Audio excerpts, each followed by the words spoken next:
नमस्कार। YouTube channel glimpse of Indian history by doctor Mohanlal Gupta में आपका स्वागत है। 15 जून 2025 को जोधपुर के समाचार पत्रों में छपा है कि एक स्कूल संचालक ने जहर खाकर आत्महत्या कर ली। उसे किसी औरत ने हनी ट्रैप में फंसा लिया था। इस स्कूल संचालक ने अपने सुसाइड नोट में लिखा है कि अब वह थक गया है और अधिक नहीं झेल सकता, इसलिए आत्महत्या कर रहा है। मेरा विचार है कि किसी पुरुष को हनी ट्रैप में फंसाने वाली कोई औरत तो नहीं हो सकती, कोई चुड़ैल ही हो सकती है। कमाल हो भई चुड़ैल तुम भी। तुमने किसी को हनी ट्रैप में फंसाया तो फंसाया, थोड़ा बहुत पैसा छीन झपट कर उसे जिंदा तो छोड़ देती, किंतु तुमने अपने शिकार को इतना निचोड़ा कि उस बेचारे मनुष्य को आत्महत्या ही करनी पड़ी। चुड़ैलों के बारे में मुझे सबसे पहले शेक्सपियर के नाटक मैकबेथ से पता लगा था। 3 बहनों के रूप में रहने वाली वे चुड़ैलें बड़ी अजीब सी हैं, बड़ी कुरूप, डरावनी, टोना टोटका करने वाली और कुछ जादुई ताकतों वाली। वैसी चुड़ैलें शायद भारत में नहीं पाई जाती। मैंने बचपन में सुनी कहानियों से जाना है कि भारतीय चुड़ैलें बहुत सुंदर होती हैं। वे अक्सर किसी सुंदर, युवा और धनवान युवक को आकर्षित करती हैं, फिर उसे मारकर उसका खून पी जाती हैं। मैंने यह भी सुना है कि चुड़ैलें उल्टे पैरों से चलती हैं। हालांकि मुझे ठीक तो आज भी पता नहीं कि चुड़ैल क्या होती है, कैसी होती है, किंतु मेरा विश्वास है कि आजकल भारत के शहर शहर में कुछ पढ़ी लिखी सुंदर चुड़ैलें घूम रही हैं। आजकल की ये चुड़ैलें किसी धनवान पुरुष का शिकार करती हैं, महंगे कपड़े पहनती हैं, महंगे फ़ोन रखती हैं, महंगा मेकअप करती हैं, महंगी शादी करती हैं तथा उल्टे पैरों से चलती हैं। इनकी आवाज़ में जादू है, पलक झपकते ही आदमी को अपने वश में करती हैं। आजकल इंदौर की उस चुड़ैल के किस्से तो रोज टेलीविजन पर देखने को मिल ही रहे हैं कि कैसे उसने अपने नए नवेले पति से कहा कि तुम मुझे विधवा कर दो। अपने सुहाग को उजाड़ने की कामना तो कोई चुड़ैल ही कर सकती है। अपने पति की हत्या करवाने के बाद सोनम नाम की यह चुड़ैल पूरे 17 दिन तक बुर्का पहनकर हिंदुस्तान के अलग अलग शहरों में बेखौफ घूमती रही। टेलीविजन वाले बता रहे हैं कि उस चुड़ैल ने अपने पति को मरवाने के लिए अपने बचपन के मित्रों को 20 लाख रुपए की सुपारी दी। बाप रे बाप, कितनी धनवान और कितनी हिम्मती हैं आज की भारतीय चुड़ैलें। कुछ दिन पहले ही एक ऐसी चुड़ैल का कारनामा सामने आया जिसने अपने पति के साथ हिल स्टेशन पर जाकर खूब डांस वांस किए और फिर उसकी हत्या करके उसके शरीर को सीमेंट के ड्रम में ही जमा दिया ताकि उसके शव के सड़ने से बदबू नहीं निकले और पुलिस उसके शव को नहीं ढूंढ सके। जहां कुछ चुड़ैलों ने अपने पतियों को अपने बॉयफ्रेंडों से मरवाया, वहीं कुछ चुड़ैलों ने तो अपने पति को मारने का परिश्रम भी नहीं किया। पतियों से ही कहा कि चलो अब तुम खुद ही मर जाओ, मुझे क्यों तकलीफ देते हो। जौनपुर की उन 2 चुड़ैलों के नाम आप भूले नहीं होंगे। इन चुड़ैलों ने अतुल सुभाष नामक एक युवक से इतना पैसा खींचा कि उस बेचारे को आत्महत्या करके ही अपनी जान छुड़ानी पड़ी। अतुल सुभाष ने तो अपने सुसाइड नोट में अपनी सास और पत्नी के रूप में खून चूस रही इन चुड़ैलों के साथ साथ एक महिला जज का नाम भी लिखा है कि वह भी इन चुड़ैलों के साथ मिल गई ताकि अधिक से अधिक पैसा खींचा जा सके। आगरा के 28 वर्षीय मानव शर्मा ने भी एक चुड़ैल से पीछा छुड़ाने के लिए आत्महत्या कर ली। वह चुड़ैल मानव शर्मा की पत्नी थी और दूसरे पुरुषों से संबंध रखती थी। मना करने पर अपने पति को झूठे मुकदमों में फंसाने की धमकी देती थी। उससे पीछा छुड़ाने का मानव शर्मा के पास और कोई उपाय नहीं बचा था।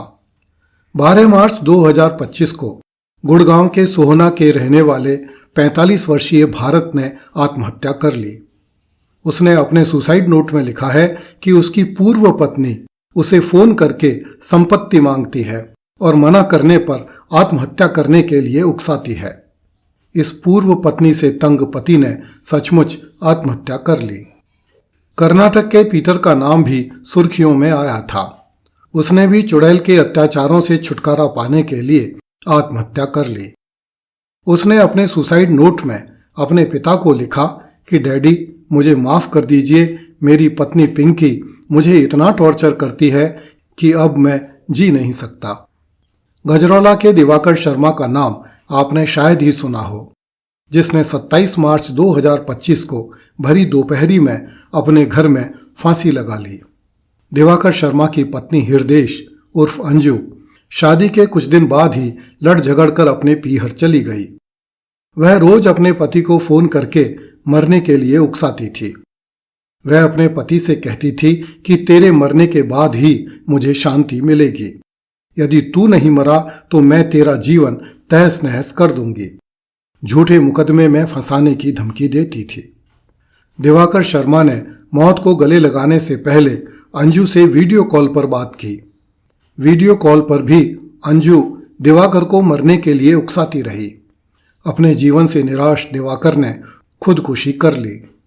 अब अंजू अपने मृत पति दिवाकर के पिता के मकान पर कब्जा करना चाहती है। अंजू अपने पति दिवाकर शर्मा के अंतिम दर्शन के लिए भी नहीं आई।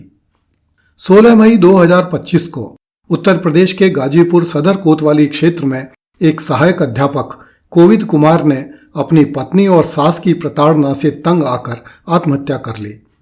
आत्महत्या से पहले बनाए एक वीडियो में कोविद कुमार ने बताया कि उसकी पत्नी लक्ष्मी कुशवाहा अपनी मां, बहन और भाई के साथ रहती है। पत्नी लक्ष्मी ने अपने पति कोविद कुमार के विरुद्ध दहेज उत्पीड़न और घरेलू हिंसा का मुकदमा दर्ज करा रखा है। हर महीने उसकी सैलरी का पूरा पैसा ले लेती है और अपने पति पर दबाव बनाती है कि तुम अभी मर जाओ ताकि तुम्हारी नौकरी हमें मिल जाए। एक चुड़ैल तो ऐसी निकली जो अपने पति और बच्चों को छोड़कर अपने पाकिस्तानी मित्र के साथ घूमने फिरने, मौज मनाने के लिए भारत की सीमा पार करके पाकिस्तान पहुंच गई। अंजू नाम की यह चुड़ैल कुछ दिन पाकिस्तान में मौज मस्ती करने के बाद फातिमा बनकर फिर से भारत लौट आई। अरे भाई, तू कैसी चुड़ैल है? तूने अपने देश, अपने धर्म, अपने पति को छोड़ा सो छोड़ा। तू तो अपने बच्चों से भी प्रेम नहीं कर पाई। बच्चों के लिए तो माताएं अपनी जान तक दे देती हैं। कुछ दिन पहले मैंने YouTube पर एक शॉर्ट देखा जिसमें एक चुड़ैल अपनी सगी बूढ़ी एवं विधवा मां को धरती पर घसीट घसीट कर पीटती हुई दिखाई दे रही थी, क्योंकि बूढ़ी, अशक्त और विधवा मां अपना घर उस चुड़ैल के नाम नहीं कर रही थी। पुलिस ने उस बुढ़िया को उस चुड़ैल के चंगुल से निकाला।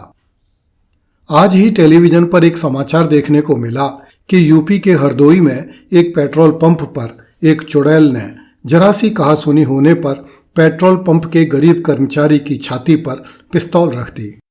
क्या शानदार पर्सनैलिटी, क्या गजब का आत्मविश्वास, क्या उसका महंगा पहनावा, कैसी उसकी गाड़ी।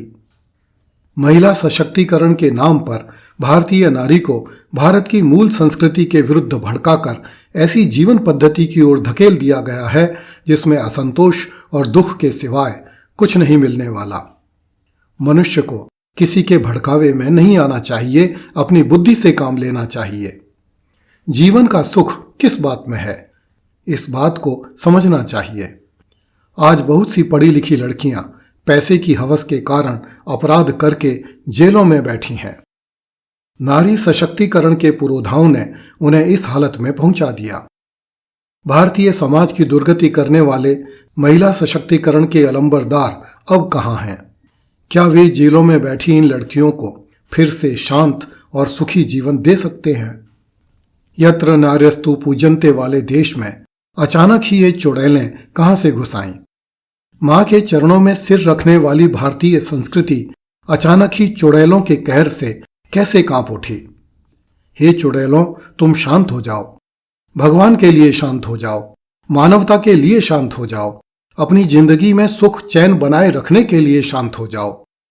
भगवान ने तुम्हें बहुत सुंदर जीवन दिया है। तुम चुड़ैल नहीं हो, तुम हमारी मां, बहन, बेटी, पत्नी, बुआ, चाची, दादी और नानी हो। तुमने अपनी कोख में हमें पाला है। हमारा बचपन तुम्हारी बाहों में झूल झूल कर बड़ा हुआ है। तुम्हारी लोरियां आज भी हमारे कानों में गूंजती हैं। आज तुम्हारे कारण पूरी नारी जाति अपमानित हो रही है और भारतीय संस्कृति खतरे में है। आओ फिर से भारतीय संस्कृति के सुनहरे पथ पर लौट आओ। हंसी खुशी अपनी घर गृहस्थी बसाओ। अपने पति की कमाई हुई रूखी सूखी रोटियां अपने बच्चों और पति के साथ मिल बांट कर खाओ। पढ़ाई लिखाई, रुपया पैसा, अच्छे कपड़े, अच्छा मेकअप, घूमना फिरना, बैंक बैलेंस, पद प्रतिष्ठा जिंदगी में उतने महत्वपूर्ण नहीं है जितनी कि शांत नदी की तरह अपनी यात्रा पूरी करने वाली उजली उजली सी जिंदगी। जीवन रूपी बगिया न औरत के बिना महक सकती है और न पुरुष के बिना। ये दोनों एक दूसरे के पूरक हैं, एक दूसरे की ताकत है, एक दूसरे का सुख है। जीवन की सुंदरता शांति धारण करने में है, किसी की भी शांति छीनने में नहीं है। आओ, दूध सी धुली धुली, फूल सी खिली खिली, प्यार में घुली घुली जिंदगी की तरफ लौट आओ। कृपया इस चैनल को लाइक, सब्सक्राइब एवं शेयर करें। धन्यवाद। जय हिंद।